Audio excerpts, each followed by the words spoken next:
Hello everyone, आज की video में हम लोग टेंस को सीखने वाले हैं।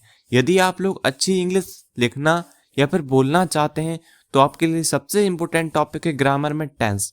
तो आप टेंस को सीखना चाहते हैं तो आप इस वीडियो को स्टार्टिंग से लेकर लास्ट तक देखिएगा। आपका बेसिक लेवल यहाँ से बन सकता है। आइए देखते हैं क्या होते हैं टेंस। तो टेंस का सबसे बड़ा कन्फ्यूज़न यह है कि टेंस आखिर बना कहाँ से, टेंस वर्ड लिया कहाँ से गया होगा। आइए इसी चीज़ को देखते हैं। तो टेंस एक लैटिन वर्ड टेम्पस से लिया गया है जिसका मीनिंग होता है टाइम। टेम्पस का मीनिंग होता है टाइम यानी कि समय। और आप सभी लोग इस बात से परिचित हैं कि हमारे टेंस का मीनिंग भी टाइम यानी कि समय ही होता है। यानी कि टेम्पस का मीनिंग भी टाइम होता है और टेंस का मीनिंग भी टाइम होता है। यानी कि दोनों का हिंदी मीनिंग निकलता है समय से ही। तो हमारा टेंस शब्द टेम्पस शब्द से ही लिया गया है। जो लैटिन वर्ड है हमारा टेम्पस, उसी से लिया गया है टेंस। आइए अब देखते हैं दूसरी बात। तो दूसरी बात यहाँ पर है टाइमलाइन। टाइमलाइन का हिंदी मीनिंग होता है समय रेखा। आखिर क्या होती है टाइमलाइन, आइए इसी चीज को देखते हैं। तो टाइमलाइन में सबसे मिडिल का टाइम वह होता है हमारा प्रेजेंट का। यदि आप प्रेजेंट से पीछे की तरफ जाते हैं तो वह हमारा पास्ट का टाइम कहलाता है। यदि आप प्रेजेंट से आगे की तरफ जाते हैं तो वही हमारा फ्यूचर टाइम कहलाता है। तो इस तरीके से हमारे टाइमलाइन को डिवाइड कर दिया जाता है तीन पार्ट में। मिडिल हमारा प्रेजेंट, उससे पीछे की आप जाते हैं तो वह हमारा पास्ट, और उससे आगे की तरफ आप जाते हैं तो वह हमारा फ्यूचर कहलाता है। आइए अब देखते हैं इस टाइमलाइन में सबसे इंपॉर्टेंट टेंस कौन सा होता है। तो यदि आप प्रेजेंट को कुछ देर के लिए भूल जाएं तो आपका पास्ट कैसे होगा, और पास्ट प्रेजेंट नहीं है तो फ्यूचर तो हो ही नहीं सकता। तो सबसे इंपॉर्टेंट टेंस आपका यहाँ पर कौन सा होगा, प्रेजेंट होगा। आइए अब देखते हैं दूसरी बात को। तो आप सभी लोग जानते हैं, आपने हजारों वीडियो इस पर देखी है, टेंस कितने तरह के होते हैं। टेंस तीन तरह के होते हैं, आप सभी लोग उनके नाम से जानते हैं, प्रेजेंट, पास्ट, फ्यूचर। टेंस तीन, प्रेजेंट, पास्ट, फ्यूचर।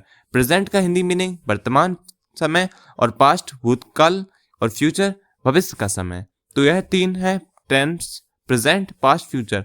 आइए अब देखते हैं इनके अंदर कितने टाइप होते हैं। तो हर टेंस के अंदर चार चार टाइप होते हैं। तो 4+4+4 यानी कि 12। तो 12 टेंस होते हैं। आइए अब उनके नाम देखते हैं। जैसे कि प्रेजेंट के अंदर चार टाइप, इंडेफिनिट, कॉन्टिन्यूअस, परफेक्ट और परफेक्ट कॉन्टिन्यूअस। उसी तरह पास्ट के अंदर चार टाइप, इंडेफिनिट, कॉन्टिन्यूअस, परफेक्ट और परफेक्ट कॉन्टिन्यूअस। उसी तरह फ्यूचर के अंदर चार टाइप, इंडेफिनिट, कॉन्टिन्यूअस, परफेक्ट और परफेक्ट कॉन्टिन्यूअस। यानी कि हर टेंस के अंदर चार चार तरह के टेंस उसके अंदर टाइप होते हैं। आइए अब देखते हैं इनकी पहचान। तो प्रेजेंट की पहचान मैं है कहूँ तो गलत नहीं होगी, उसी तरह पास्ट की था, उसी तरह फ्यूचर की गा। आइए अब इसे देखते हैं हम सेंटेंस में कैसे कह सकते हैं कि है पहचान होगी प्रेजेंट की, था पहचान होगी पास्ट की, और गा पहचान होगी फ्यूचर की। तो इसके लिए एग्जाम्पल है, जैसे कि वह स्कूल जाता है, राम घर जा रहा है, वह बाजार जा चुका है। इन तीनों सेंटेंस के अंत में आपने देखा होगा कि क्या आया है। यानी कि ये तीनों सेंटेंस हमारे प्रेजेंट के हैं, यानी कि प्रेजेंट की पहचान होगी है। उसी तरह पास्ट के एग्जाम्पल लेते हैं, जैसे कि मैं वहां जाता था, वह खाना खा रहा था, रानी ने आम खा लिया था।